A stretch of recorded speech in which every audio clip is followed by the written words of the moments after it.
ki udanayı çok zaman kesme de kurdunların kesme de kurdunların kurt jindedin şimdi bir de takibi hala buradan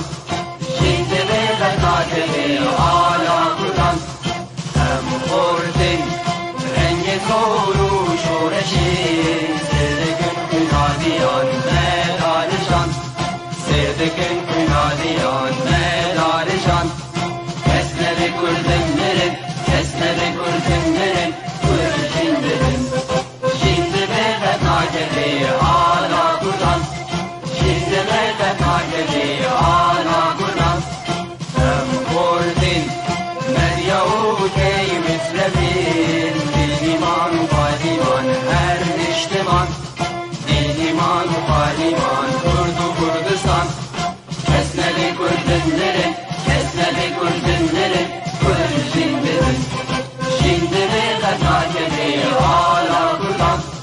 şimdi bir de takibi hala buradan Lavi Kurtra bu yeser fi vekşiran Babı kuyna şimdikin taci cihan Babı kuyna şimdikin taci cihan Kesme be kurdunların kesme be kurdunların kurt jindedin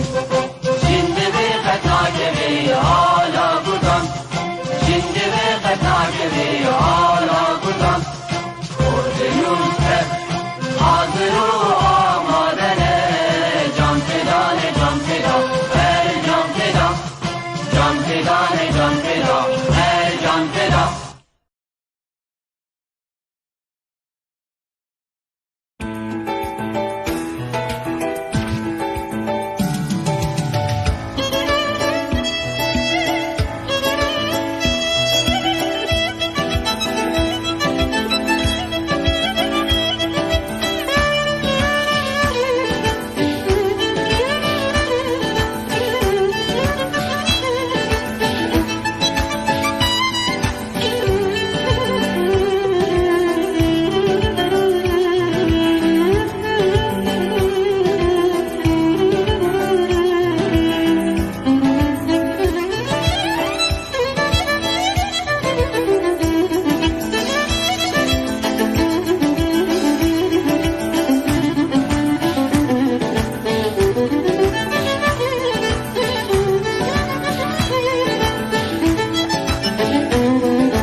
Evar baş tamaşavanên hêja em bi navê yekîtiya geştî yani vîskar û rojnamavanên Kurd em ê îro were bin digel rûpeleke nû ji rûpelên jiyanê û bijîneke xebatkar xwedî dîrok û xwedîkar û xebat.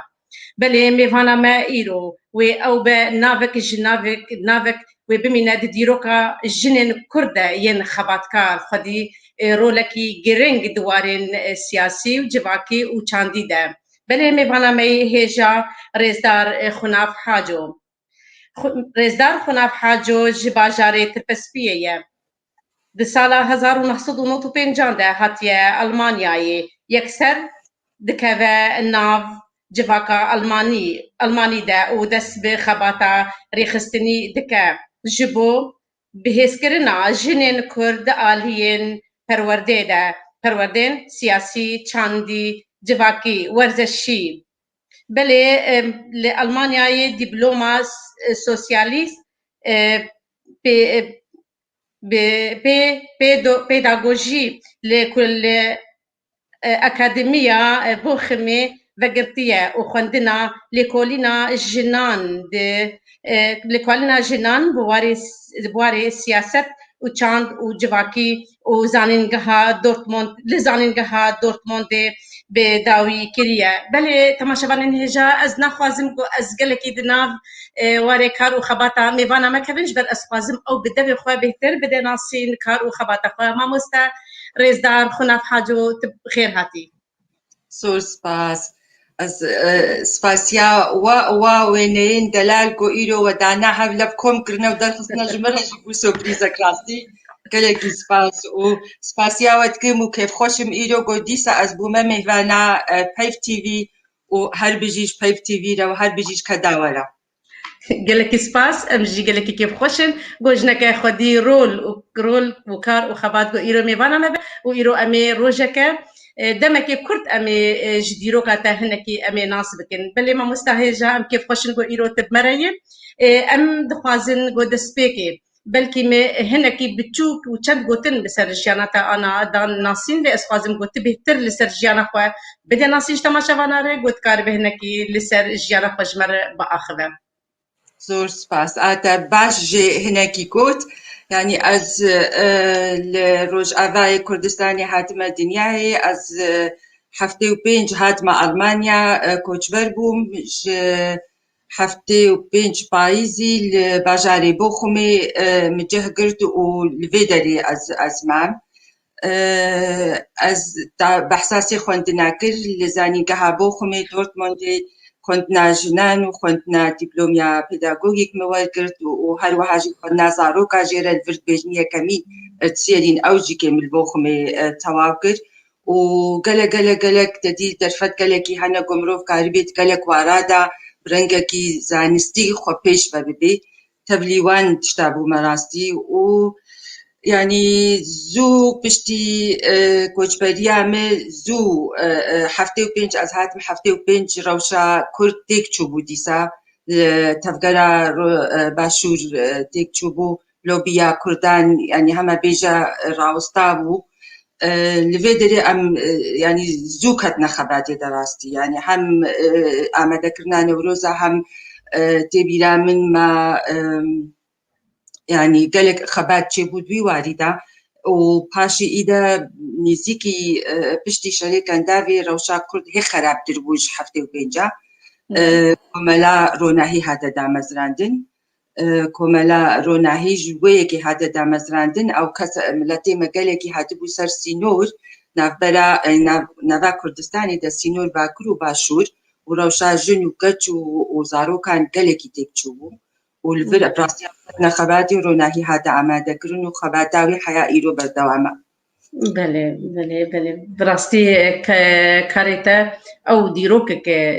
دیروک جنین کرد گوی بمینه د دیروک د ناویتا و به نویساندن او جنا خبات کار براستی بلکی تبیجه پیوندی و دانستاندن د نابرا هندرو وجدر د دوان دمه گوکتهات نبو جبرولو بلکی بهتر تقریبا بهستر تبکرایا گودام استاندت هندرو رهبا دوان دمه پیشی گوکتهات بله ما مستدما گوکت درباسی ونهاتن المانیای ونهاتن شکم زود ونهاتن ازبیجن نوتو پنجاده کاربیجه دیروک کشکم دیه و دمیوک آنا کرتنا بون جالیا کردی کم بون بله تکاره جوار بده خویانی کرن پیچه آستنگی دوی دمید هاتن پیشیاته جوار جالی زمان ده جالی دانستاندنه ده و هون وک کرد بلکی هون کس کرد لورد ندید لألمانیا تکاره هنکی جمر با آخر سروی دمی تا از هنکی و گرانت ما پاش هفته و پیچ پایی کورد گەلێکی کێم بوون یعنی ئەو کەسێن گۆ هاتبوون بەرێ کۆمەلا خوێندەکارین کورد هەبوو و پەیرە بدەمە تێرەژی ئیدا ئەڵمانیا پشتی جەنگێ کارکەر خۆستنە ئەڵمانیا و گەلێک جوانژیش تورکیا بوون گەلێک جوانژیش باکوڕی کوردستانی بوون هەن کورد ناوادە هەبوون و تێبیرا من ڕاستی یعنی گۆ ئەم هەمووە بهەڤرە بژمێرن لە بۆ خۆم ئەسبێ ئەم سێ کەس نەبوون ئەنجەق سێ کەس هەبوون ئەم سێژن بوون و بۆنەی باش هاتبوون ژ عالی عەفرینێ ڤە ژ عالی کوبانێ ڤە چەند مال هاتبوون ووەکی دیتر ینی زەحمەتی زمان گەلێکی زەحمەت بوو دەست پێکە ینی ما ئەڵمانیا جارجاناو کە زارۆک ئەم بەر هەفتەکەی مەتکومە خۆشک بشتغلە ماتب ئەڵمانی تشتغلی و زمانێکی گەلێکی غەریب بوو ینی هەنێکی گەلێکی دووری ئینگلیزیەژی ئەو زمانە و براستی وێ دەمێژی ئەو قا دەرفەت نەبوون ینی دەرفەت زانینگەهێ هەبوون تەکاری بوو زیمسترێکی زمان چێکی و ژێ پێوەت چاوا خۆهینی زمان بکەیدا ئەو سەر دەدمێنی سەر قەوەدا دەدمێ و ئەو ڕاستی من شخۆرەگرە کار شەو و ڕۆژ و زمان مە دەرباس کرد و پاشی ئیدا ئەم دەرباسی خوێندنێ بوون هەم ینی کارێ ماڵبەتی هەم کارێ خوێندەواری و هەمژی کارێ جواکی و کورتپەروەری هەنی بەر هەڤرە دمەشی بله بله مامۆستا خناف ام تجو مالباتك ولات باريس متخازن كم سر مالبات تجي كي ام زانبن وروني بيدان لسر خبات واجي جبر ام تفت جرن بنجها ما بتجري المالبات ما والكارو خبات ما بله مامۆستا تج مالباتك ولات باريس وتشاوا كاري خبات خبر الدوام بكره ددما قدام ستاندن نافوا وهندرو تنابو ولات تنابو ونكسن بيان ده هتنخياني كرن الولاتي بياني بله ام بياني بون الولاتي بياني وحياتي كي كيجي ام بياني نتقاسي ام تبليغي جباكي ببن ام راستي وقت قوتي مالباتك يعني هر مالباتك مي بتشوك ديروكا كوي هيا هر زاروكا كمي مالباتا حاجو ديروكا كوي هيا هر وهاجي ديروكا من هيا يعني از تحصالي بوم تبيرا من بعد من قهاشا ورشا نمر بابي مصن برزاني وجوبا مبخوا نما او دي اذا دانا دوبجي براي مصن دا دوبج بركو زانين كهي او نبش عند زانين كهي وكا مروفكي كرد پروج في مالباتي تايبتي او يجي تشو او يجي مناماتي باشي حتى حفتي وبنج اذا شورش ديك تشو هيوندي هابو نقو نبو يعني دريا نعمارا المالي هابو ليه هيوديا ما هم باشور هبو هم ببافي موار هبو وهم جيكي إذا ملت كوتشبر بو هاتا في ألمانيا هرسي مالبتي بيشي كو كان ألمانيا باشور قنشتي بيرا من نامك بافي من دابوانا كو أم نخوة دوانا كي سلوا سكن هات البوخو ميرونشتن وباشي نبقلك يجي آمكي مع تختور بو الكردستاني تما تختور ياخو كلاس كربو چوبو كردستاني إذا باشي شورش ديك شو أو جيبا قرا ألمانيا وقتي هاد قالك دوجي هاد الناس يعني روي ما قريب بجوكبو لكوتش بريجي لقنش دي بيرا مهواني ما وكا كوري محمد يعني حجار يعني قالك إنسان هاتن خلمات قرتن وقالك يبيوندينا برا مواد أبو ودمي براستي تختور زيدا بقول وخندبان زيدا بقول روجي إينا وقت جباتك هبو بو أملفتك هانا حفتو أو كسين خبا يعني أو كسين ويك هاكرجي هاتبون أو جي تبليمات بون راستي أو بيواندي يعني بيواندي تم سر قوچبري بو سر تفقرا كردي بو سر تفقرا رزقاري خوازا كردستاني بو روشوي چاوا بي امكارين في پنابري جبلي خوندني امكارين چي دي بكن يعني درفت قالكي كين بو جبركو ألمانيا بخوجي وختيز هاتم يعني 6 سال چي بو بشتيوي شريبو دوامين يكو چي بو يعني او جنو هدي دانا خراستي و جو بيواندي ما يعني جو الولاد هبانا بلكن هاقابنا باشتر مدابانا بله رئيس سلافي مجتمع مشاوانا تبع سلافا دشينن جتاره بله برسك هاتي او برس دناف برسي مدى يجي دبيجي چما معلومات بله آزاد برکات رئیس سلافی مجیروش همو تماشاوانا رو ایگوانا لما گهدار دکن دبی چما معلومات گهنادن فیر کرنا زاروک خواهش بو زمان کردی بله ابناو برسي مدى يجي النظام جه قلت برسبين ها بده يعني ام بمينن برسبا آزاد إجازة بدم از بحوردكم يعني معلبات جبلي كرد پروريا خوا و كرد پارێزنتیا خوا و ji her tiştî bêhtir ewana ziman parastiya û zimanê vê malbatê gelekî zelal e yanî got Kurdî axifin Ez dibêjim bibûre ne ser malbatê dibêje belkî li ser kesên tên Almanya dibêje hem got belkî na ez dibêjim ne ser kesên tên Almanya ez dibêjim dibêje dibê çima malbat guhna dine fêrkirina zarokê xwe zimanê Kurdî ew ne ser malbata we dibêje belkî ew ser kesên belê ser kesên hatin Almanya belê hem rasta yanî pirseke gelekî giring e û ez gelekî ser sekinim rastî ne di saet bernameke taybet li ser vê mijarê yanî pêwîst e got em ser bisekinin zimanê Kurdî ferhenga zimanê Kurdî teng e hê fereh nebû yanî pisînora û êgo hatine koçberiyê jî di welatê jî koçber bûn yanî di welatê jî zimanê dayîkê zimanê biyaniya hîndî bûn hemû parçan û li vir li Ewropa rastî derfetê got niha hene hingî jî hebûn wê demê zarok nebûn niha em ketine xebateka rastî bihêz de û dersê Kurdî yanî li her deverî têne dan demekî dersê Kurdî di cihna mirov karî bêje gereke dûr de nehatibane dan mamoste nebqasî selê bûn zimanê Kurdî xweşik nizanî bûn û hêdî niha yanî piştî notûsiya 2011 heştê yanî wextê ku millet gelekî hat pirsgirêk gelekî ketine xwendegeha de got zarok yanî ne û taybetî zarokê Kurda got ziman de gelekî lawazin û em gihane wê biheweriyê got zarok ferhenga wayî gotinan gelekî kêm e û malbat mixabîn tirseke mezin yanî mirovê Kurd mirov karî bêje dirûniya me ne saxlem e ne sazkar e em hemû ebeden yanî ji roja em hatine dinyayê em dibin metirsiyeke mezin de dijîn hem di nava hundirê xwe de hem ji derve û ev yanî ev metirsiya wa bixwe re anîne pena yanî anîne derveyê welat jî û zarokê me hînî zimanê vê dewletê nebin nebine tiştek wê winda bibin ev tiştekî em niha hewl didin hêdî wa bidine yanî nasîn got ev şaş e û wekî dî jî got malbat sê zarok çar zarok bin mixabîn perwerdekirina mey zaroka ji li Almanya yanî perwerdekirina Ewropa û ya Rojhilata Navîn gelekî ji hev cuda ye yanî ev pêvajoyeke gelekî dûr û dirêj bo me pêwîst e ji vir bengawaziyê ditime dê û bavan yanî ser ziman bisekinin bizanebûn û dema zaroka heye negonîne û bi rastî komelê Kurdan jî xwe bi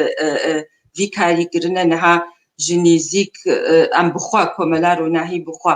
ji xeynî got me xwendegeha de giriye fermî di nava komelê de jî wê dersê zaroka wernedan û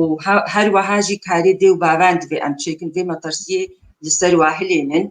û em wa bidine naskirin ku zimanê dayîkê bihêz bibin ne heme em ji wa re bêjin wa tenê bihêlin divê em pirtûka ji wan amadekin divê em piştgiriyê bidnewa divê em guhê xwe bidnewa divê em wa tenê nehêlin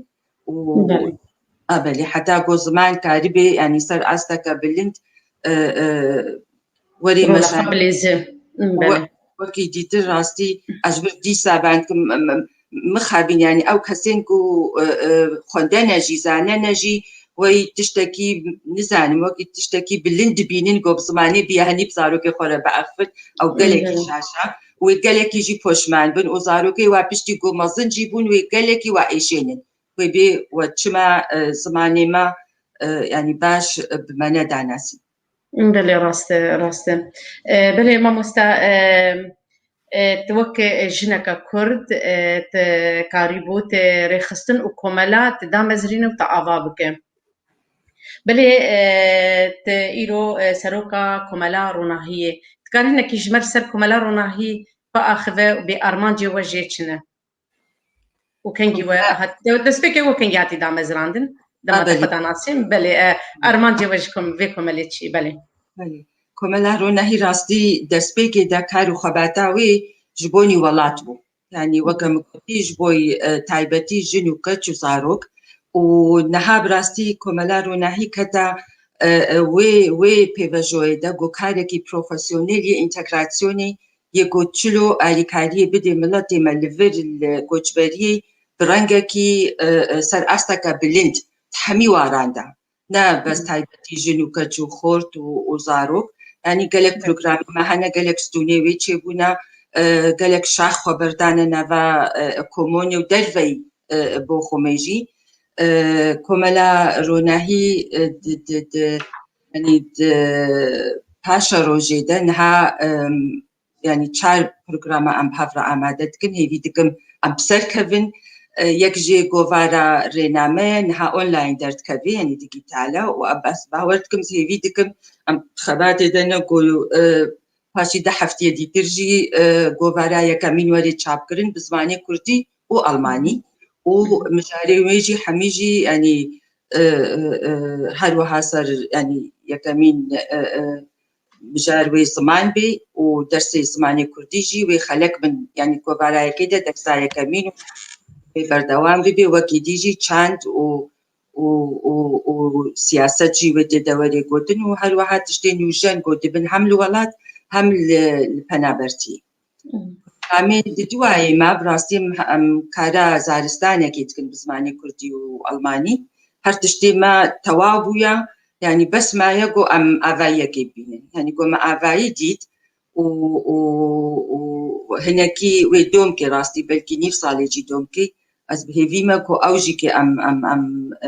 دەستخۆ بخن و ئەوژیکێ دبەر بەرجەوەندیە زمانی کوردی دەبێ راستی و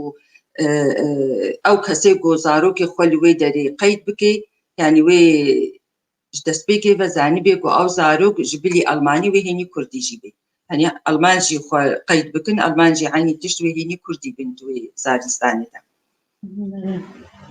بله مامۆستا سلاڤ اشترقلكتين وبرجيتين مامۆستا هجار تيلو ريزو سلافي مجير داني هل تساعدون الناس الذين لديهم مشاكل الزوجية واختلاف الآراء بين الجيل القديم والجديد برس مامۆستا هجار تيلو ريزو سلافي مجير تماشاوانا تبارة برسن وائلو هل ميدورة ميلوا بقرن بله فرمو مامۆستا بله ام برسبا بله يعني او سر مثلا نها جواكي سكني نها قوتين قالكي تقوتين بي يعني جن هي نجهنا جه دعوة برداني تكن عن يعني قوتنا ولو سرجنتي قوتين بله قلنا وسوج تم تخنستي جنيدة أنا زاني بيج بوتشي جواكابه تم جنل برچاوی خود بینه او سوجدار او گناه او خدیا ویبر یاری نزانم مجبوچه لبنگها بزگریکی وناگرن بس تم دبیجن جنتي اوروبا دوزا بردانیت که شبرگو يعني او ميجي فويدال او ميجي كفنا پرست هيجي امجي صافي نبونا وبراستي ويقالك يجي دومكي يعني زوبزو امجي صافي نابن روش البنابن روشك اورتايا مروف نكاري روشا پەنابەرتی لە غەریبی دیاسپۆرا بیامالی هەڤەگرێتی ڕەوشە مالبەتی کەبێ سینۆرێکی گەلێکی تەنگدا ینی مرۆڤ دێش هەڤەکێ راستی ینی تشتێگۆ ئەم دبینن تشتێگۆ ئەس دبینم و تشتێگۆ ئەم هەرۆ دبینن ینی ئەگە هەکە ینی نەکۆکی بێنە ڕیا مێر بەلکی سەدی 10 بێ لیا جن و گودمینه سر زاروکی خو و جنا کو زاروکی خو تنی پرورده کی و خودیت کی و به زمان و به آلیکاری صدی نوت جنا يعني ولو يدبي ام ابنها يعني حقيقتك ام نكارن جي دور هارن و دفر دجي كي راستي بشجري نينا ويجو قالكي يعني دبن فان كوكيادا دبن في تندوتوجي دا خود يعني تندوتوجي الواتي بيختر زاروكن يعني زاروك سربشتا ملي زاروكا جواك ليسكا خودكي ومخابي ياسك دورو دريجة جمارة براستي قالكي دبي يعني تشتيقو مديتي وتشتيقاري وكا زانياري قو أمسر ساكنين نها نفشي سيامين هێدی ڕێکێش خۆرت بینی ڕاستی یعنی ئەو ریاگۆ گاواگۆ ددێ پیرۆزە ینی ئالیە خوێندنێڤە و گاوا دی یا جواکیژی بارێوی گەلێکی گرانە ینی ئەوژی هێدی بڕاستی زەحمەتی گەلێکی دەردکەبنە پێشیاوان ئەو کەسێن گۆوەکە کارگەر هاتن ئەو کەسێ وەکە پەنابەر هاتن ئەو کەسێ گۆ پێشی مێر هات پەیرە کفلت مالبەت دوو هات ئەنی ئەو کەسێ پێشی مالبەت هات پەیرە مێر دوو هات ینی ئەف ڕەوش هەمووش هەر جودانە و ئەمش هەر دبەکن و یەگۆ بسەرد کەبن یەگۆ گەلێکی بسەرد کەبن ڕاستی ئەو یەگۆ ژن پێشی هاتنە و کفلت را هاتنە و پەیرە مێر هاتیە ئەو مالبەت بهتر بسەرکەتنە و بهتر ینی بهتر ئاشتی مالێدە هەیە و چێتر هەردوو چاندار دنە بەرهەف هەم یا دەرڤە یا وی وڵاتی و تشتێ هەری باشخۆرە ژێ دەهلێنن و هەمژی چانداخوا دپارێزن ڕەنگەکی گەلێکی ئاشتیانە بله امی هنکی وگرن لسر جیاناته و لسر کارو خباتاته می وگرن لسر کملا روناهی بله وک روناهی و گلک آوایانده و کار کریت گلک وارانده تکاری هنکی جمر با آخر لسر لوبی کردی آگو گیسی ماهات آگو لویدر که ماند کاری هنکی جمر با آخر لسر ویدمی بله ئەو ڕاستی ولۆ بێدەنگیەک چێبوو لە ئەڵمانیا و سەراسەری ئەوروپا و ما ینی نیگاری بوو ئەم هەر تشتی پێکبێنن لێ ئەو هەر سێ ژن گاوا هاتنە ئەڵمانیا و ئەم خۆشیگیری سەرسەکنی ڕاستی مەوەکە زانیاریەکی وەکە دیراسەکی مەچێ کرد چاوە ئەمێ کاربن لە سەراسەری ئەڵمانیا واژنە لە کۆمەلا لە دەستگەهێن خێرخوازی دەستگەهێن سیاسی دەستگەهێن جواکی سیاسی مەزن ئەمێ خۆ بکەینەوە و ڕاستی ئەو تشت چێبوو ینی سەرانسەری ئەڵمانیا گەڕەهان و لۆبی کاکە ینی لۆبی نەحەسانیە ڕاستی دەبێ ڕەوشا کورد ینی ئالیە لۆبی بە گەلێکی لاوازە لێ دووردا بە هەر سێ ژنە ما ینی ڕاستی ینی تشتێکی گەلێکی هێژا مەبدەست خست و ما ڕەوشا کورد لڤیدێل ئەڵمانیا برەنگێکی گەلێکی زەلال و بەهێز مە نزیکی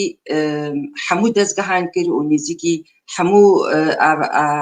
ینی ڕاگەهاندنێن دڵخوازی پرسا کوردی بوو و هەمجی سیاسی ئەڵمان ینی لێ مەگۆتە واژی ئەم داخوازیە تشتێکی لوە ناکن ئالیکاریە ئابۆری ئەم داخوازیە لوە دکن هون بەس لمەگۆهداری بکن و ڕەوشت کودەیە و ڕەوش نایگوهارتن بەس بەگەڕێت بله مامۆستا وەک ڕۆناهی پلانی وە چ بوون چنە پێش ڕۆژێدا و بەرێ ڕۆناهیل کویە بەرێ وێ وەکە مگوت ینی ئەف گۆڤار نەها برێدە ڕاستی گۆڤارەمە ئەز گەلێکی پێکێ خۆشم و گەلێکیژی دڵخۆشم و سەر بلندم و هێویتکم خۆشتێکی هێژا حەفەن ماهر پێدرابێ ڕاستی و چەند خۆرتە دیژی لێگەهانە هەف هێویتکم ئاریکاریە بیشگەریە بتنێدا و ژنێزیک چاپا یەکەمین دەرکەوێ یا ددووە من گوت نەها سەر زارستانێ بزمانی کوردی و ئەڵمانی وەکی دیژی کێ ما نەها ینی من ئەو دایە بەرخۆڕاستیش ئالیێ کۆمەلا ڕۆناهیوە و ئەز نزیکی ڕۆنیشتنێ ببم پرۆگرامێکی بەرفەڕەحمەدایە بەرخوا بە کۆمەلەکە ئانی ژێرەت بێژن گلۆبال مەنێجمنت یا دەرڤەی وڵاتین پێویست بە ئالیکاریە دەرڤەی ئەڵمانیا ئەم نها بوارەت خەبتن و ئەس بێمە گۆژ نزیک ئەمکاربن نەدوو ڕاستی ینی بەلکی دەستپێکا ساڵاوەری ئەمکاربن وەکە پرۆیەکتێکی لە گوندێکی ڕۆژئاوا ئەم بجەح بێنن پرۆیەکتێکی دروتنێ و دایکێن زارۆکێ خۆبتەنێ خۆدی دکن کاربن پرۆیەکتی برێڤە ببن و تشتێگۆ بدرون و دەرخن و ینی ڕەنگێکی سیمبۆلی بدنە وان دایکێ گۆنزارۆکێ خۆتەنێ خۆدی دکن و یێ هەنەژی ژێ نەمنە بێکاریانی کەسێکی محتاجي بها بوكاربي وكالي كي جواكي وجمال كسي جو زلام تنبي بجنا جو زاري خدي كار جيانا خبري بفوزار كخبي خدي بك بله هم جواكي وهم عبوري وكاربين سر لقي خبري ونكب نوي تنغازيا كونها سرجنتي بله بله بله پرسک هی رئیس اسلامی مشتم شوانات واره اسلامات شینن امگل کیف خوشن گو ایرو او جیمت شوپینن براسی بسر کفتنا برنامه مب شپاندنا واب کسن جیرز گرتنی تف کسی گو مت شوپینن ما مست عيسى ابراهيم رئيس اسلامی ما جيرد بيش نحن نحتاج الى لوبي كردستاني حقيقي يلعب دورا دبلوماسيا عالميا من اجل تشكيل الاصدقاء الكرد الحقيقيين في كل الدول المطلوبه من اجل صنع القرار والاعتراف بالكيان الكردستاني المرتقب. بله ما مستا عيسى ابراهيم بيجي وقلت ناوي تجي خدايه وامشي قلت ناوي نارنا بله ديس بيجي رئيس سلافاج ما جي هم تماشا نار برش مرتين امي كيف سكرسي خوجي بسكن ما مستا بله ما مستا هجات د انجمنا بيانيان د تکار کړي د سروکتي انجمنا بيانيان تکار کړي شهرداریا بوخم او د انجمنا اجتماعي کردی د تکار کړي تکارش مربدي خو یعنی کرن به چه جدابون د نافرا هر دو انجمنا هبو او د نافکار ده او پرسا کیم راستی گلکی پرسا که خود از هیویت که پاشی عملی وگرن او گلکی گرینگو سروکاتی انجمنا بيانيان شهرداریا بوخمی و سروکاتی و هم اندام یا انجمنا اجتماعی کردی 2011 هذا بشتي سربيهاتي هذا عراقرين أصلي يعني سروکاتی انجمنا شهرداریا بوخمی مروف بریاری گودهاتنا يعني بجراندن مروف زاني بوك وصدا صد أو بريار ويورنا مشاندنجي يعني ويبجهوري وكي ديجي كيكو يعني برنجا كي قالكي فرميج حمو كسين سياسي جهي خود انجماني دات كرتن يبوني وكي ديجي سروك بلدية بوخو ميجي تم عمادبو مجارين قود هاتنا هالبجارتن بحفرة هاتنا هالبجارتن ومجارين قالكي جرينك بحفرجي يعني بحفرجي هاتنا خاطر خوستن وبحفرجي كي مروف قريب وانا بجهديني انجمنا نجتماني كردي كردستاني مخابين يعني ام درونشتن اگر بريار هاتبانا دانجي لي او بريار دمانا لحولي يعني مروف انجمان آذاكر مروف اندام آذاكر مروف انسان كذا ما شوتيبو ام دلوجان كتناف انجماني دا لي مروف حوايبو يعني وكا شبانكي بيقص يكي نزاني بون جبوت شدكن يعني تشتك ربانا جي كريدانكا لولات دزگهكا ناسين بمرة خبتي با اني مزاني با من فلان تشتيدنا مخاباتكي بكن أمبوارا كارن بريفا ببن مخابين يعني بإنجام بو تا جوين شي دبون مروب لفدرو نشت وهل وهاجي انجمنا شهرداريا بوخميا بيانيان يعني نيزيكا تشل كسي هبو نيزيكا پازده جنتي دا جهي خود كرتن انجمنا مين اجتماعي كردي نيزيكا تشل ميري هبوس ام چارجن بو متالي جمانا دجن يعني جدادي قال لكيش هف دوربو بلي راسته مكرن برسا بقرن برسا لوبي الكردي تقول مكرن برسا ما مستعد صبرين من بقرن قم سر بسكنه دبيجة وقتي بوتي نحن نحتاج إلى لوبي كردستاني حقيقي يلعب دورا دبلوماسيا عالميا من أجل تشكيل الأصدقاء الكرد الحقيقيين في كل الدول المطلوبة من أجل صنع القرار والاعتراف بالكيان الكردستاني المرتقب بلي تقوم قالك يقرنقو أم نسر بسكن يانايا أبقار نسر بسكن ما مستفرمو يعني عشان كنت نعملوا بجاهل بجاري وكاكو يعني لوبي وقلتنا عربي حقيقي والسلاسري جهاني يعني مروف قاري بيجي كوتشكا سبي يكيتيا أوروبي نوايا أفتش لدفي أم يعني نما تشتيقو أزانم دفي دزقهكا برفرح زانا زانستی لأوروبا وري دانين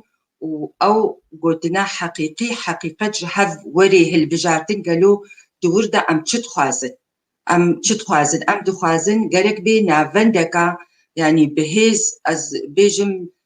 هر هريمكين هر نلباجارك يجي هر هريمكا ألمانيا هر هريمكا أوروبا نافندكا مظن أفايكا شغلي سيچار قاتي نزيكا سيسا كس جهي خو تيدا بقري وحمو واران دا تيدا بكفنا خبات تيدا و أمكاربن نو ولو بيا كردي بهيز بكن و أم يكيتيا خوجي أدي جدابون تشتكي يعني خوزايا غمناكي لنا جدابونا ديو نزاني أم شاني فان أوروبية قل لكي بيش كتنا يعني أبسط صالة أم بدولتن أبسط صالة أم وكا ستركتورن يعني أم بي دزجهن بي أورغانيزانا بي هل يكي درابيش خالة تشتكي تشتكي أف وما خوا إيدا لسر جرانيا خوا وزاني بونا خوا وبكسين خوي زانا يعني خوندن راستي مروف دبيجي بيوستي عما يعني أو كسي كورد بايور بيوستي بحميان حلالي دبي أمروفي زانا وزانيار بدنا بيش ودور دا جهي خوا بقرن ودور دا آبوريا واجي هبي كنا لفرو داريها خوش سركاري خوا بسكنن وويني في دولتك أم الدياسبورا آفا بكن وقرانيا ما تشيبي وأمكارن همبري حمي حكومة حرن بسكنن ودردي خوجوارة بيجن وبرنجكي ديالوج أمريكا أف يعني أف مصير يعني أف تفجرا كرد روشا كرد روشا زاروكي ما بيبكو بحري يعني دبي أف راستي أم يعني نزاني و أف أستبيجم يعني بارتي سر جعبا ببارتي جي تشينا بكومالجي كار أو بريفاناتشي لدبي أميزينن چاوا وكا دراسة ولو قال لكي ريكوبيك مروف تشيكي سرانسري جيهاني نبس الأوروبا دوني دراسة خوشي مروف تشيكي باشي دراسة إيديك روني ويك وكا كونسايكا مظن كردي كردستاني آفاكي وچما نا يعني چما خلقي ما تشيبو نزاروكي من هانفشي سيامين بيش بچن لي خدوري تفقرا كردي تكنج بركو ميشي وميشي وحتى نها تفقرا رزقاري خوازا كردستان دمشيني قال لكي جهف دورن أف جمارة بيويستا وكي ديتر كي بيجي أمي لوبي بيش بچن تشتكي نراست بيجي لوبي تاريكي قال لكي مصنع قران بوهايا بزانا دبي يعني بمشي بله رجل ستادي ما قلت ما شبانا ما مست اسماعيل ابراهيم دبي جيمه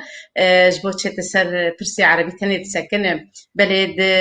برسكوي هي ببوره بلكي ما مستقناف دخواس كر او برسم جير بقرين ما بقران رجل ستادي ما اشتبار هنا وم دما ما هبي مثلا حمو برسا بسكن ام لي بورين دخوازن ما مست اسماعيل ابراهيم دبي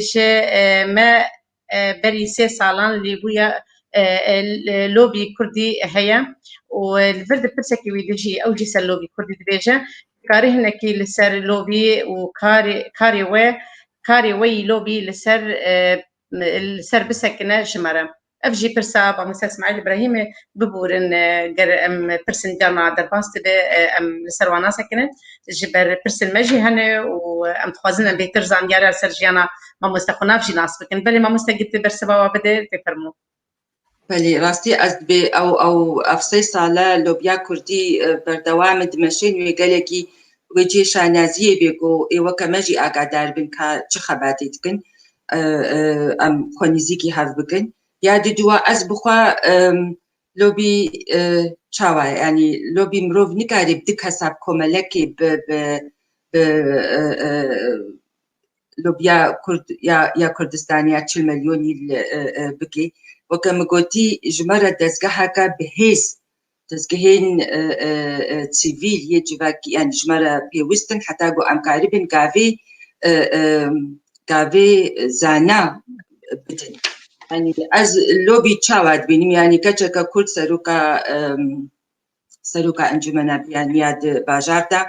اف دي لوبي دوردا روشا كرد بلكي بكيما يبا دواشا سالادا بلکه بگه مایوه مگهاندی شخصت کسی برنگکی زانستی آنی نها کسی مراستی پارلمان دادجی خو گرتنا لدوسلدورفی لبرلین اوجی يعني كاركي هجات كندي مقابل وكا مقود ام يكن يعني هي ام جريداني ما بحافرة وبحافرة هي نينن قو ام بهستر بك بله ماموستا مهجا گوهر مامو رزوسلاوی ما جیرد به جبرس خناف خان گلو تیچه بخستا ناف تیچه بخستا ناف جواکا میا کردی بگوهرتنا ب از جمع بخستا ناف جواکا کردی بگوهران دا تيجي بخصنا جاك ما كردي بقول هرانداج بو سركفتنا ملتي ما جبو مودرن مودرنيزي كرنا جباكي مودرنيزي كرنا جباكا ما قلتنا ويل كرديتيا ويل سر علي سوفيت الدرب لكن كيف ما جرانا دماغو خوينا بل استابوريز ما مستمع جوهر مامورة بل كاربر سواي بده لافو ريشما مستكو هذا أخونا محميايا أم بخوازن جواكا خوا يعني مودرنة بكن ببيش ببن أم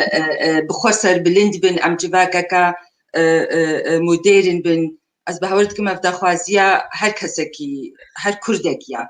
لي أمو تشت براستي نهاوي كلي أم قلقي شهبتو دورن يعني أم نقارن هما إيرو والصبا أم قارن في جواك مودرنيزة بكن جبركو يعني جواك نا تشتكي يعني شتاتيس يعني سكينيا جواك دمشي وبدميرا مروف هيدي بيش كافين باش ددي ودفي يعني اختي قهرتنك كافي تشتكي ده يعني يك ميناككي ببي مثلا يعني ميناككي ام بيجن از چی بيجم يعني ميناككي ام بينج جواكي ام بي يعني ميناك لك بي صبا عن تصبا عن بيجوياوري بيش وحري نابي يعني جواك قلقي بهيزا جواك يعني دستلاتداريا جواكي سر انسان قلقي بهيزا ومخابين بهيزيتيا ويجي هيجي فويدالة بمير وقريدايا جواكا كرد وأز دوي بهوريه دما يعني خوندن زانبون و أزمونا دنافا كاردا أف ويما بيش بخي يعني قو أف هجمارا مزيدة بو أو كسين قو جدلو جاند كبنا خباتي دا خباتا يا خو بخش نا خوندنا قو بكنو هما جوي أبو يا خو بيش ببن نا يعني حمو خباتين خو بخش مروف كاري أوروبا بدست خو بيني ودور دا خو شهرزا بكي باركي كرانا ليكو هجمارا فان كسا لدياسبورا زيده بو هنكي وي جرانيه جي وي دي ولاجي يعني بيشكتن لفرچي بو و ابوري قال لك جرينغا دجوا حمي جوا كاندا وجواكا كردي ده تايبتي كو ملتي ما سربيه خو سكني ابوريا و ساغلم بو وي دمي وي قاربي ايدا غافنا باش تاري پێشکەوتنی دەین ئاریێ مۆدرنیزمی ڕاستی دەم ژمارە دەبێ ئەو زوو بزوو چێنابێ یعنی گۆ ئەس بدمە بەر هەفت هەفتەی و پێنج هەرتنی بمە بخۆرە وەکە ئەنسان چێ بووە حتا وەکە ئیرۆ یعنی هەر ئەسکارم بێژم هەر 15 ساڵ و هەرتنەکە گەلێکی بچووک چێ دەبێ 15 ساڵی دی بچەکی باشتر چێ دەبێ وحيانها يعني شغلي 40 صالي أسكارين بيجم تشنا باش مبدس خصنا اللي مخابين قالك جي ويخوا معنا بله ما مستام بين سر مجارخوا والسر كملا روناهي بله روناهي هي وبلاتفورما كردي اجن كرد وكل غورزانيارين لبامك وحرس وافسي صالي وي هي وحرسال هون دجبن بهبرم ببورن وخباتك باش هي بر بلاتفورم ده قالوا ارمان جواجه شنو بلاتفورم هاتا ئاواکردن ڕاستی دەمەکێدا ئەوژی دەستپێکان وتی پشتی شەری کەنداوی و گەلک ژن کەتبوونە ناو تەفگەرە شەورەشیدا یعنی یا ڕاشتی و گەلک ژی بەگەڕابوونە دیاسپۆرا لێ دەرێ پلاتفۆرمێک هاتە ئاواکردن گۆ هەر کەسێک هەر ژن بێ ترس کاری بێ جهێ خۆ تێ دەبێ پلاتفۆرمێدا بکەی و سەرانسەری ئەوروپا و سەرانسەری کوردستانی یعنی بڕاستی جهێ شانازیە بوو جهێ سەربلنداییە بوو گەلێکیجی گاوێن گەلێکی هێژادان لێ مخابی گەلێک ناومەدە هەبوون ئەم نزیکە دەستپێکێ 120 ژن پاشی ناوبەرا 6 هەفتەی هەشتەی ژنیدا یعنی نەتخواستن ئالاوێن ڕاگەهاندنێ وەرن ئان دەرکەبنە دەرڤە نەتخواستن ببنەوەکە دەستگەهەکێ نەخواستن گەلێک تشت سینۆر دانین گۆبلا بمێنێ پلاتفۆرم یعنی هەر ژن کاری بێ جهێ خۆ تێدا بگرێ ئەو وەکە جەژنەکێ ئەوروپا هەیە فینکستن ji roja înê û heya roja sêşembê ev jin bi hev diman û gelek mijarên hêja rastî tenîna ser ziman û mijara herî giring zimanê Kurdî bû dema pêşî jinên Kurd ji Bakur tê de cê xwe gelekî dikirtin û wan gelekî gotketine gengeşiyê de yanî guftûgoyê de bi zimanê Tirkî de axir û ew hêdî me ji hinekî ji holê rakir زمانی کوردی جهێ خوا ینی تێدا گرت ناو پلاتفۆرمێدا هەر دوو ساڵەی کۆرۆنا سەکینی بوو ڕاوستایە ڕاستی لێ باوەڕکم ساڵاوەری پلاتفۆرم وێ دیسا جهێ خوا بگرێ و ژن هەموو تێدا جهێ خوا بگرن و ئاز بهێڤیمە نەها ڕۆژ ئاوا ژن گەلێک هاتنە و ئەمکاری بن بەرێ وێ مژارێ وێ نەها گرانییا وێ بدنە ئالیەکی گۆچاوە ئەمکاری بن نەبەس لێ دەرێ دیاسپۆرا ئەمکاری بن دەستی خوا باریژنە دەستگەهێن ڕۆژ ئاوایی باشوور هێ باکوور بله بله سلاف گلکشتاتین ماموستا والا ما نجاح هیو دبیجن سلاوی ما بگین ماموستا خناب رزو سلاف شتر والا ما نجاح رزو سلاف همو تماشاواناره و همو کسی گو سلافات شنین ببورن بلکی امنکار نسر نابه و یک بیگ بسکنن بله الورد ماموستا آزاد برکات پرساد که ماموستا هجار دبیجه خوزید وگرینه پرساوی بو سر پرساوی بسکنن دبیجه دای خناب ونچه بله دای خناب ونچه آلیکاریا کارن بکن جبو خوندوانین کرد ولات ای بلنگاز شاید راستی تشتێکی گەلێکی ینی پرسەکە گەلێکی خۆشە نەبەس ئالیکاریا خوێندەوانە ئالیکاری وێکێلیکێژ ڕۆژ ئاوارە ڕاستی ینی هەموو ئالیابن هەژوارە پێویستە و تایبەتی خوێندەکارین کورد کۆمەلە خوێندەکارین کورد نەها جهێ خۆگرتیە و ئەس بوارە گەلێکی تێکیل دەمەڕاستی و li bo xwemêjî komelek û li bo xwemêjî yanî odek ji odê ronahî dibin ewa de ya û ew bi rastî karekî hêja dikin ji bo xwendevanên Kurd yê ku li wirî kesekî bixwaze werê derveyê welat bixwênê niha vê kêlikê ev 10 salat wextê korona de rastî derfet nedane kesî ku werin lê em diriya ku em ji ware weka yanî ziman nîwana li vê dê li ziman qeyd bikin û karibin wa bêhna Almanya yanî ev ji destê me tê wekî dîtir alîkarî li wir alîkarî yanî got çend kes grûp xwe bidne hev çend keseka bidne xwendin her pîroz e lê nebese rastî divê em hê berfirehkin em li hev dirûnin rastî ez warin ha têkiliyê de me em ê zênin ka em ê karibin korona got ji nav me herê em hêvîne ji hêdiyê herî em karibin çi gava ji bo xwendevanên Kurd bikin بله مامۆستا وەک li گۆر ئامادەبوونا te di nav civaka Kurdî de û di nav civakê û di nav millet de di hemû awayan de û nav grûpan ê siyasî çandî rewşenbîrî xwendevan yê şano folklor û partî belê gelek awayan de amadeyê ti çawa lê xebata wan dinere û berê wa ku de ye û çi pêwîst e چی پێویستی ژمارەی بۆ گەمکارە بن بێگرانی لەسەر حکوومەتێ ji derve got em bikin û em doza mafê xwe bikin bê got tiştên daxwazin me hebin. Yani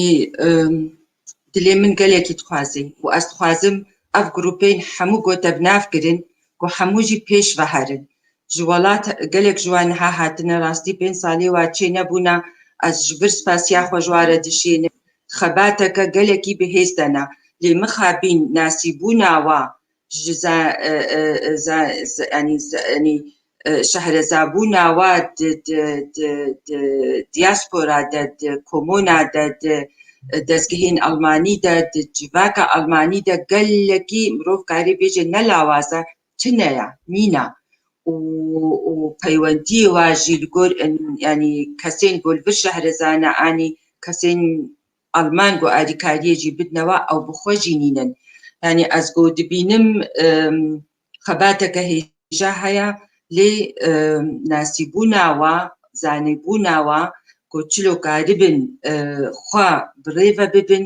û alîkariyê ji hikûmetê bistênin gelekî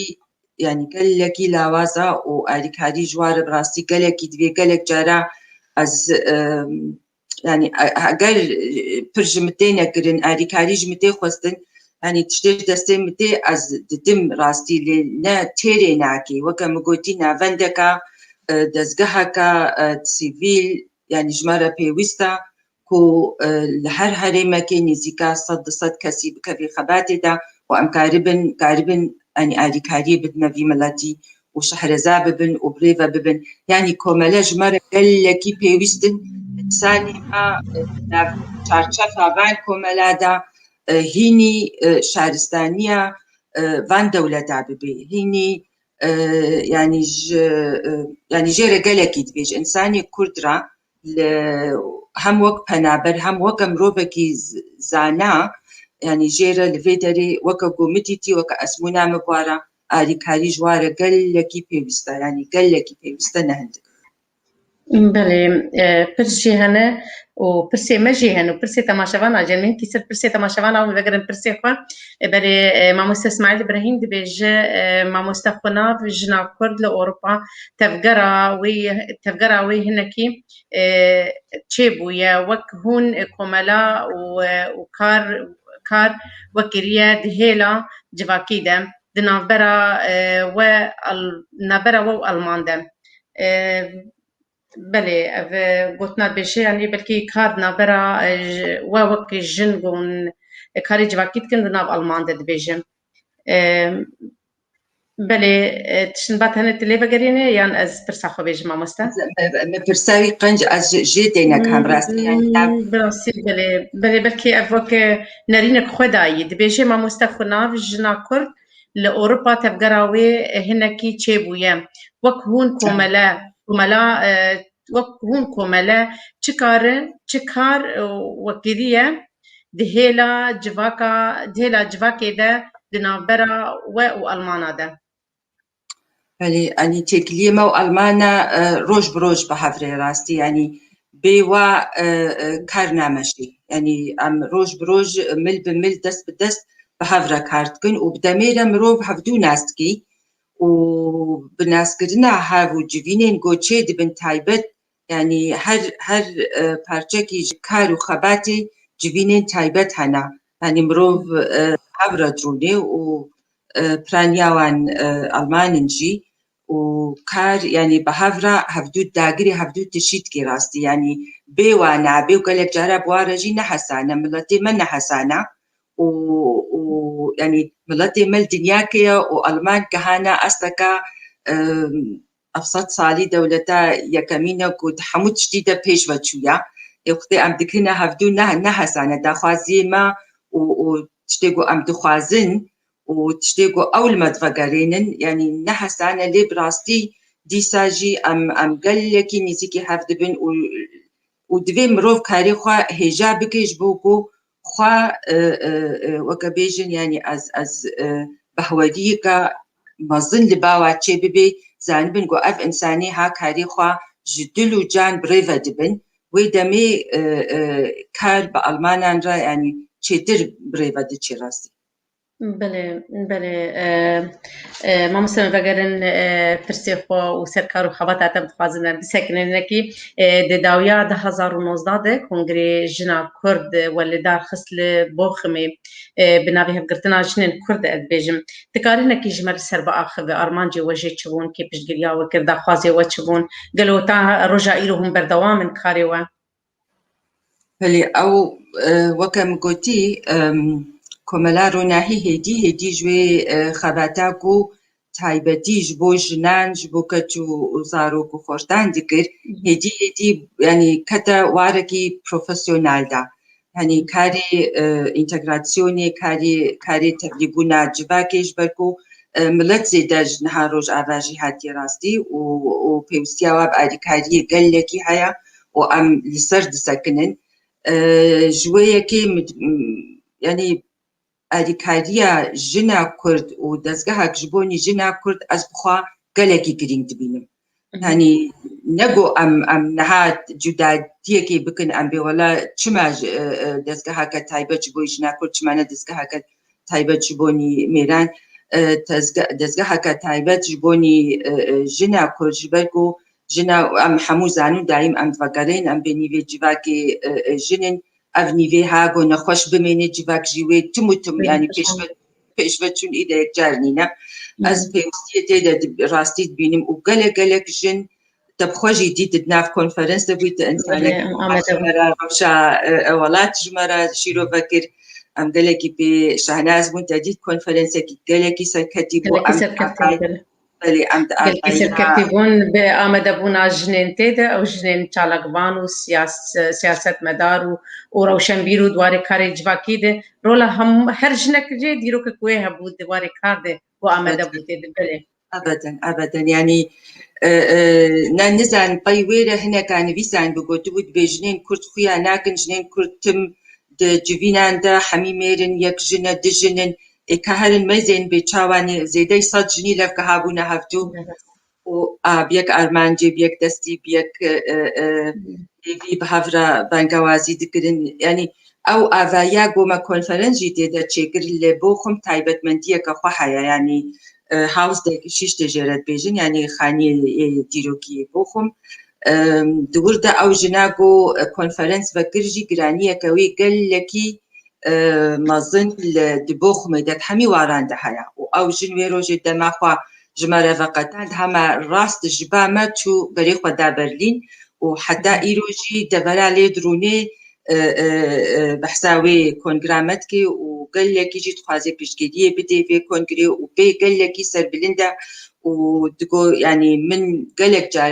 جارا كتما ناف جنان دالي إيرو وكا جنين هيجا هالو كل وبيشكتي وزانا ودفلكان بسرقو كل در ديوان ونهاولات جيتك ديتش يعني كذبا واخوينا وهالو دفلكان وهالو أفجلي كسكو صورو زر لوانا أسقالكي كيف خوشم وأز بهيفيما وجنيزيك ندوريو كردستانا وآزاد بإمكو خدي حسادبكي أمي كارو خباتا هفگرتنا جنا كردامي بردوام كن وأم جبر في كورونا راستي أف مسألة زوم وانا يعني تيري ناكي جبنا يكمين تشيبو نها بشتي كورونا ريدانما ما كاريبو أم الهفرونن جبنا ما بلان دانيا بشتي حفتيا كدي جبنا كدي أم دينن وأمي بلاني خودينن وأز بهيفي ما براستيك وأم كاربن هم للدياسبورا وهم شي الولات ام پیوندی خو به حزب بکن و همو آلیان و یعنی پارتیان و دستگاهان و کملان و کملا رودوس کملا و یعنی امیزین که امی قربن چیکا وری الولاد دینن و چیکا وری اوروبا دینن دیاسپورا و تایبتی باجاری بوخم راستی بوخم دوسلدورف یعنی اف جي جباندنا قلب كردا بوتيد الجفن از بجم اباجار دورتموند وبوخم وايسن ومبلي جلزن كيرش نزل دي حاجه بيش بلي اوجي برسكريكا كبراستي كو يك دوري هفا نحسانا يعني يك درت كبيج مالي جديلا ساعتك دوات بين 6 ساعات يعني شنا قدرت كبيلي امي از بهديما جينا هيجاد ناف مدنا از نافي حموكا بيجم يعني قالكن وأز يعني براستي دلي متجهدة يجيكو أم قاربن كاركي باش بكن لي أم يعني تشلو أم قاربن نبس في حفكرتنيكو أم قاربن چه كوملين يقود تخباتي دنا لسرانسري ألمانيا كو أم دستي خو باويج نحف أو براستي ويخونك بيروز بي أو هناكي وقت صيني لأزواجي بهورية دمكو أم قاربن براستي من قد بهور نتكر فروكي جن لحفرونن وديتني واج حف قال لكي جدابن وي بارتين ما لأفدشت متيت هناكي لأزبه بيما كو أبي تشتي أم جناف فراكن أم ببنا يك دست وأم قاربن ببنا هيزك وما تشمانا بحفرة أم هي بيستر بله بله ما مستتقلك كارو خبات كريو و خلات ورقرتنا تكاره هنا كيش مر بيش ما بيتشن خلات جهانتا وش كيجان عالي از راستي سپاسيا وان قالكي تكم ينكو خلات دانم خلاتا جنين رودوس خلاتا يكمين بو خلاتا دوامين يا يكيتيا خوندوانين و جوانين ديمقراطي كردستاني روجافان يا سيسيا يا مافين مروفان بو و يا چارا باورتكم يا كومكار باجاري ديوسبوركي بله سيا خوجوارة دشين ما از هيفيتكم افخلاتي قدانا چه خدا بود هل تهجاي وخلاتا هل تخدي رولو كارو خباته بله ما مستاز بجم تبرتوك آمده دكر يان جو ازنش عشقم تكاره كي سبرتوك اخوا اجمر بعخوه بيتشواري داي بيساتشينا وروكاويتشي تكارم كيجمر بدي خويا نشتا مشوان عرب بله برتوكام وقت دم قدري جستاند لتشقى دم تشو أبهورتكم ويقولوا بها جرانجي بي برتوك بيجا هما خلاص بويا وأز بهيفيما كو أف محاوري أنيا بايرب كبي دستي ماجي وأز نهاد ميزين كو أم زماني ألماني بخنا كردي جي وقالت باش بي وبرتوك هرسي نفشي جنين كرد مدانا برهب نفشي يكمين جا 1920 تايبونا ويمين ونفشي سيامين مدانا برهبتو وهر دايكي من 1920 يعني روشكاليا خوا جمرة دلي خوا فاكرين وتشلو دلي خوا فاكرين وكا فرهنگكي همج آلية جواكي همج آلية سياسي وهم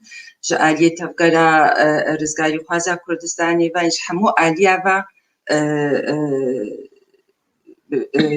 يعني تشاوا سربيهاتين واتشيبونا ولو جمرة قوتنا ولو جي من بيسانا بله هربجي ودسيتا صاغبه بله ما مستا تشكر وخباتا ود واري الزمان ده بله برس مرهات نجي بلكي جبر برس الجمل نجي وجتما شوانا جي برسر زمان هات مكرن زمان كردي وقم دزانن وق زمان كردي تخوندن تخوندگه هانده برنگكي اوايكي فرميج بلي حكومتها لهيرني ولبوخم چه آمده کرنی و د خدمت زمان کردی ده تپشروج ده هيا تکارج مر بده خو يعني کرن لقلق باجاران لألمانيا زماني كردي تدان يعني أمدارية كقلقي بيروزا أم بي تلشانازن لبوخ مهير نيجي أبنيزيكا 4 سالة درستي ندان نكوكي ما مالبتا قلقي هنا وجالية مالبتين كرد براستي وجالية خندقهن ماي نهائي ألمانيجي أو جي درفتي نادنا ماكو زاروك دنافا درسي خودة درسي كرديجي بستيني يعني قالك جارا كو درس خلاص دبن ساعات يكو نيف زارو خلاص دبن إذا نو درسا كردي جوارا تدينن هناكي سحمتيا دستين أم هاتي تخبتن راستي ويتشتي راكن يعني زماني كردي بويا فرمي بلا بكبي ناف درسين بازاروا ساعات 8 بي ساعات 10 بي يعني جرانياي بي وكا حر فان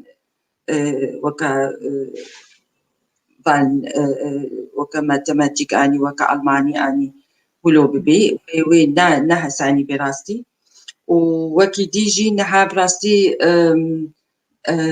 منها ئەنی هەفتیا بهوری جبینەکە بەرفەرە مەدانی مامۆستەکی هێژا خۆر دەڕاستی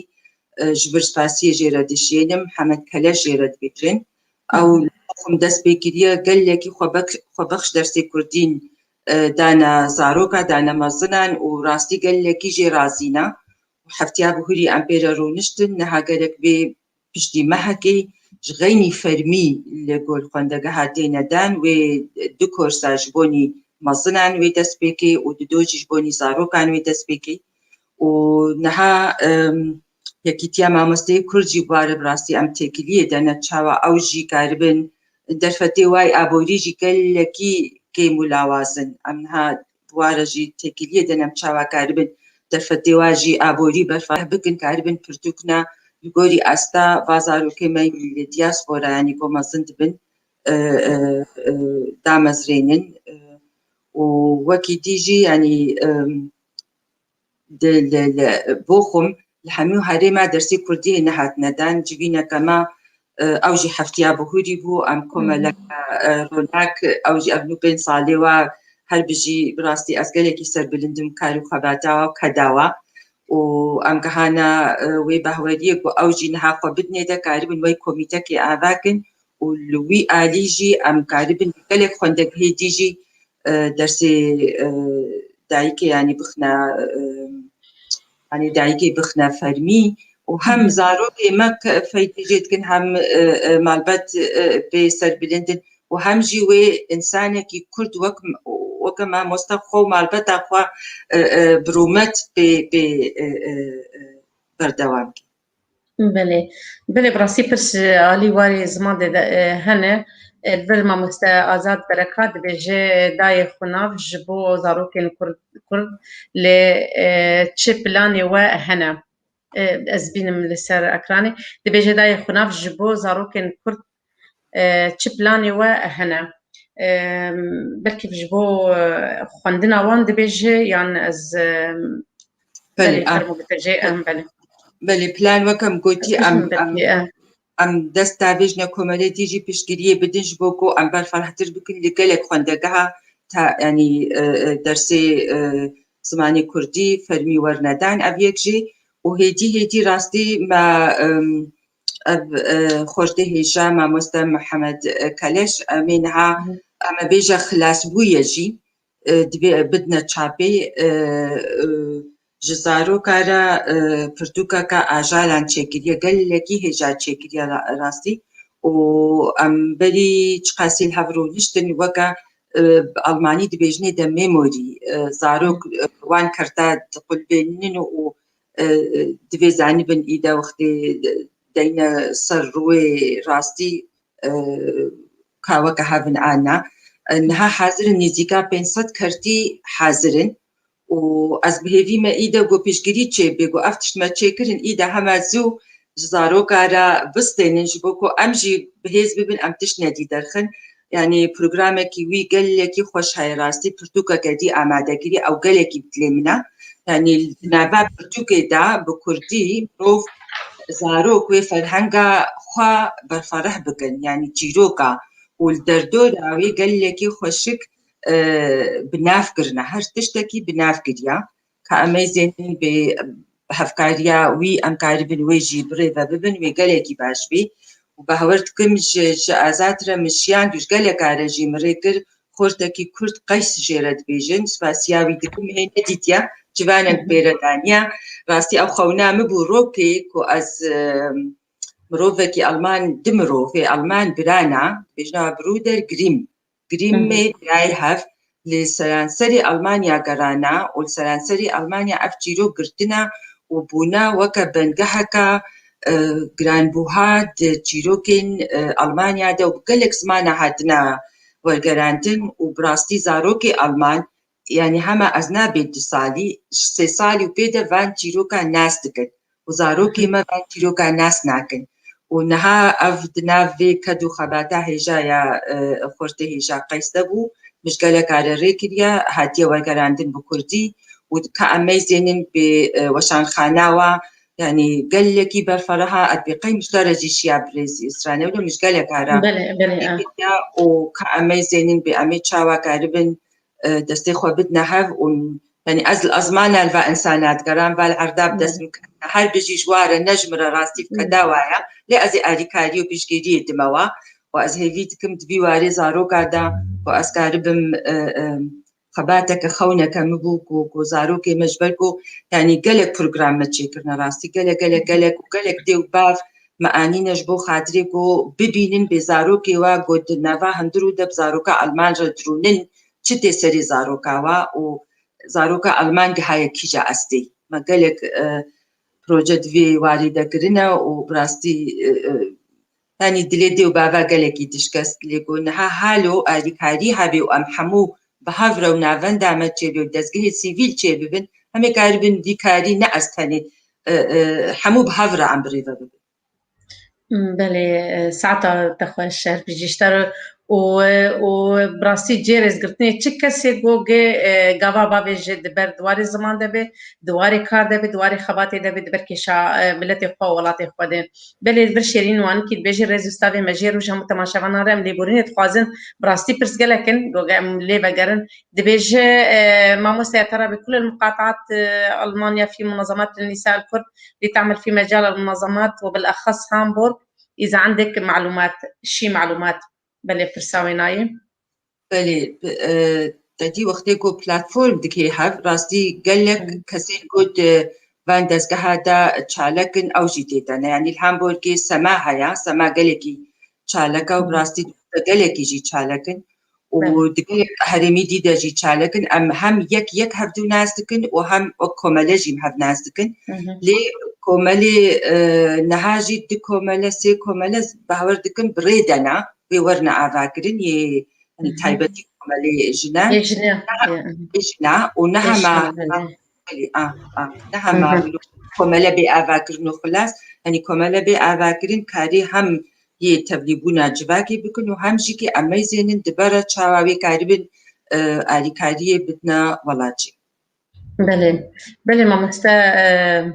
اسماعيل ابراهيم سركبتن جبو وجنا كنت قال لك سباس بو تماشانا تبي يرو بمرنه ما مستعيسى ابراهيم نستمع عاليا دوركم الكبير ونشكر جهودكم في تنميه وتقدم اللغه الكرديه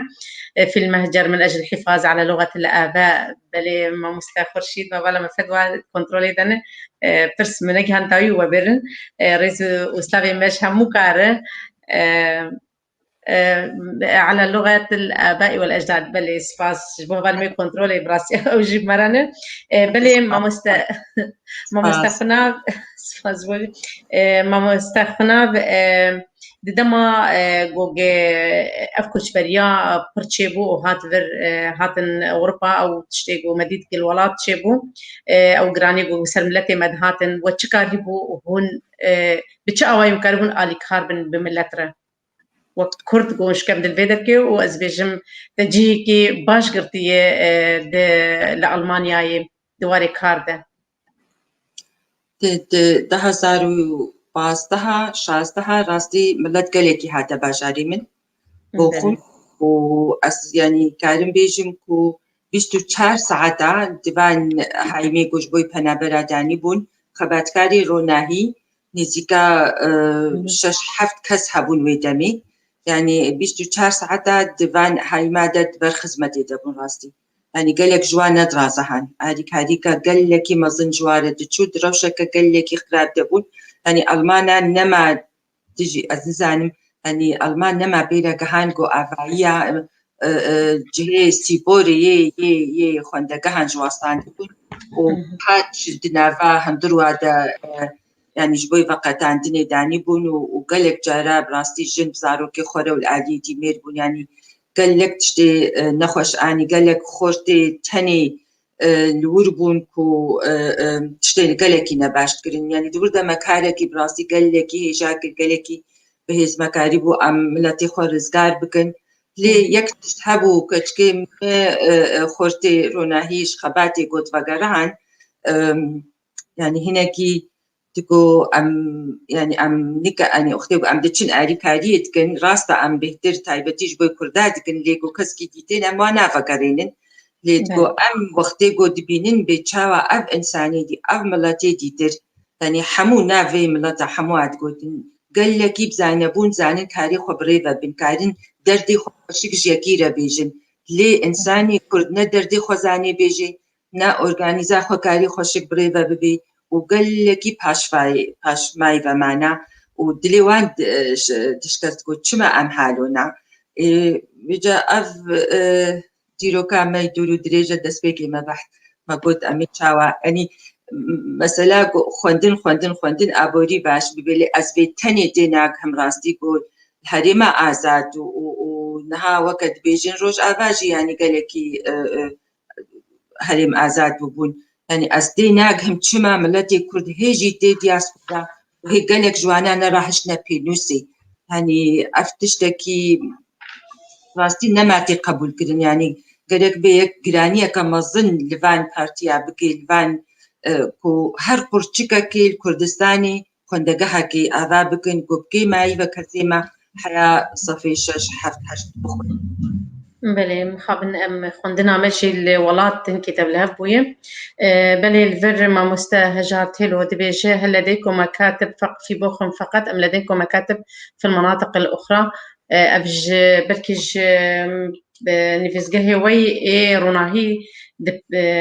دبرسل دبيشه قالوا نفسجه والبوخم تاني هي يعني لباجار ندن هنا روناهي البوخم تاني هيا لي سرسينوري بوخم رجيت قفيزة يعني قماعتين كرد يعني لدردورة بوخم باجاري نزيكي ما شغل يعني 100 كيلومتر يجي ام دستيريجي تكن ام اريكاري جوار جيتكن لي روناهي البوخم تاني رونشتيا يعني هما روناهي دبرنا تيجي آمادنا كريا بله الفيدركيجي ما مستمعي هجا جوهار مسرز تابي مجير قلتم او بمر آمدهی برنامه مد رز تابي مجير بيج برز خناف خان قالوا تچه كماسي وشاشين جنين ما كردا دبينه ناف جواكا كردي ده بله او برز گوهر بخواجی دناف وان چالکی نو کن هراستی از گلکی نهاوان آگاداریان ندمش برکوش نیزیک چالکیه که برفره هیا نیزیکا صدو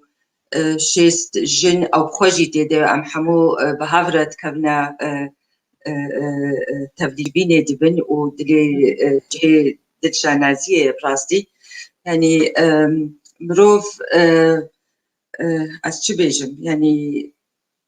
جنا کرد براستی یعنی جنا که بجگره کرد پروره دلخوازه و ویرکه یعنی لی آریکاری و پشتگیری لازم اجمر آریکاری و پشتگیری جمره گلکی جی پیوسته و آریکاری نبس آریکاریا انسانی جواکی ریو بی امکاری بن خو پیش ببن آریکاریا آبوری گلکی پیوستیامه بی هیا بله الفيدر كيشي ما مستا اسماعيل ابراهيم دبيجه جبوغ ريزوسلافي ماجير جبوغ زانبه ام لسر برسين كرديجي ام دسكنن بله ما مستا دبيجه دوي دستي بارتيان دي كومالين كردي دا نبن بله دماغ بود سري جايا بارتيات كبن كومالاده براسي كومالجي جوداد ابنري نامن پرچبون داواجي چيد بله ما مستا نرينا تشي بله نبس يعني كومالي كرد بدستي بارتيان تيدا نبي نقو ام نها ام تشتكي بخنا دنيا دا ام بي بارتي تشتكي نباشن يعني اف تشتكي نراست راستي يعني قو بارتي نبن كردستان جي تشي نبي يعني ازگرين واجي بيوستي بهانا لي دوي بارتي زانبن و زاندنا وادا نكسي نزان با بارتيان بريفا ببن اف بيوستي بهايا كومالا يعني كومالا نبارتيا وأز شيرتي وأجبر بانقوازي الحمو كومالاتكم كو نبوي رنگي بي ولا أم ناخوازن بارتي نزيكي ما ببن بارتي ورين سرسراسر جعبا لي أم ناخوازن بارتي بكرنا نافكاري وخباتا كومالي دا يعني في داري دويل أو خباتا خو بكن أمي خباتا خو كن أم كارن بحفرة خەباتەکەی بکەن چما نا وەختێ بۆ بیر و باوەریمە وەکە هەفت بن یعنی ئەس باوەڕ دکم تالیاوێ هەفتیە مەفتێ من خوێندەوانین کوردرەنا یێ ڕۆژ ئاوا هەفتیاوەرێ پارتیا چ بوون ئەنی ئەس ددمەوانە ئەزواناژی دکم و هین بوونا ئەفنتیکا چەند ساڵێ کۆمەلا ڕۆناهی چێبوونە دەریێ ڕۆناهی هەر کەسی رەڤەکریە بلاش کیژا پارتیە بێ لێ نە ئالیە پارتیەکەی دگری هەنی ئەف تشت گەلەکی گرینگە و دوێ کۆمەلە بمێنی کۆمەلە و ژوێ چارچەفا نەزان و مرۆڤێ ما د پارتی دهین بووە ئەو ئۆرگانیزا پارتی و ئەو فۆیدال ئەو مێژیەکە ڤنەپەرست دوێ هینەکی ژێ دوور بکەوێ دوێ ئەم نەفشێ نو یە گۆلڤر خوێندنە مەزن بوونە ئەم واتەڤلی کۆمەلا بکەن و ئەڤ مێژیێ یعنی دوێ تێ بگهن کۆمەلا یعنی ڕێڤەبرێ کۆمەلێ شڤانن خۆبەخشن نا سەرۆکن و نا ئەف تشت هەمووش فەرهەنگامە دوێ دەرکەوێ ئەف شارستانیا ها دوێ ئاهەنگا دەگەلێکی ئەم ئینسانی خۆرە چێکن و هەفتیا بهوری یعنی ئەم ئەز و کۆمەلا ڕۆناک ئەم هەڤڕ و نشتن ئەم چاوەکارن هەڤرە بخەبتن و ئارمانجێ واژی هەنی دیتنیا وەکە ئێمە بوون گەلێکی یعنی دەستێ پارتیا ناکێ کۆمەلامە ئەم ناخوازن پارتی تەڤلی کۆمەلامە ببن لێر پارتیژی جهێ ڕێز و حرمەتێنا ئەگەر تشتن هەبن ئەم کاری بن بە هەڤرە کار بکەن چمەنا ئەگەر بیر و باوەریەمە پێ هەبن و کۆمەلە نابێژی گرێدای بێ پارتیا بە وێ دەمێ ئەمێنی کار بن کارێ خۆی یعنی یێ سیڤیل یێ کۆمونە ئەمبرێڤە یعنی وێ جعبێکی خۆ هەر مەمەیزێنن و ئاریکاریە ئابۆری ئیدە قەت جی نادنەما بله مامۆستا عيسى إبراهيم شاندية إن إعادة تأهيل المجتمع الكردستاني بلغة العصر في كل الجوانب الاجتماعية والاقتصادية والثقافية والسياسية بما يواكب العصر والعمل بعقلية الكبار في التنظيم والعمل المؤسساتي. بله تبرسوانا بدأ ندني سنريناوي بله أوي بخبر سباق ودايا وي ناري نعقبتي أزبيجي ناري نعقبتي ناري نعقد بيجي بله بله ما مستمكرن برسا داوي ام مشتبكن جبر دماما قالك كرت ماي وكم دزانن تبچو دماون هاتن بري خدا اوروبا نه بس كاري ود هندرو تنيدي قالوا اتكارن كل سروشا مال باتا خو دياسبورا و تشكاري بهون بكن قصدي مالبات يعني مالباتا بتشوك دوي اوجي بريفا هاري و ام كتنا روشكا پنابرتي بيگو ام رونن و ام جهافر بيجن ام بيكا قالو اف روشا اورتا تشيا يعني نهما ام غريبن وخلاص نهما مسينورا قد قريا و ايدا خلاص نهما ام فروكي 3 ساعتا روجلاتا نافين هاتنا دولتك هاري بيشكتيا يعني أفقا خالين قريب أمسر نت سكني يعني مدقو أمي خواني خواكن أمي تشتكي بدس خوائنن وأمي فقرنا كردستان خو وأمي الويدري كبركي داينن ليه وكاقوتي بازارة دل وهندرو قتل ابنهات